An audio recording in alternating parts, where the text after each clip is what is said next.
Саламатсыздар ма әріптестер? Қалдарыңыз қалай? Түнгі сағат 3-тен 25 кетті. Менің ұйқым келмегесінен сіздерге бір сайтпен бөліскім келіп отыр қазір. Бала тілі деп аталады мына сайт. Енді қараңыздар, мына сайтта бір керемет осы баланың ой өрісімен сөз байлығын дамытуға арналған көп мүмкіндіктер бар. Осы сайтта қараңыздар, әліппе, санамақ, сөз, сөйлем, сөз тіркестері, мәтінмен жұмыс жасау, осының бар, осы жерде бар. Қандай көз тартатын әліппе. Барлығы қазақша. Осыны пайдаланып көрсеңіздер болады.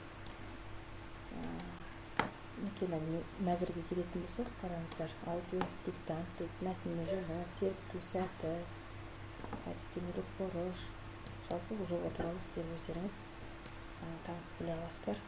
Мінекей қараңыздар, сергіту сәтінде өзінің қаншама бояп үйренейік дейді, жазып үйренейік, көркем жазайық, ән салайық дейді, мультфильм дейді, бой жазайық дейді.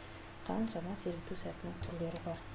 Жалпы мына сайт туралы айтатын болсақ, бала тілі KZ сайтында дыбыспен әріп, сөз тіркестері, сөйлем, мәтін, тұрақты сөз тіркестеріне қатысты дидактикалық оқу материалдары, сонымен қатар мына жерде баланың тілдік, жазу және көркем жазу оқу дағдыларын қалыптастыруға арналған көптеген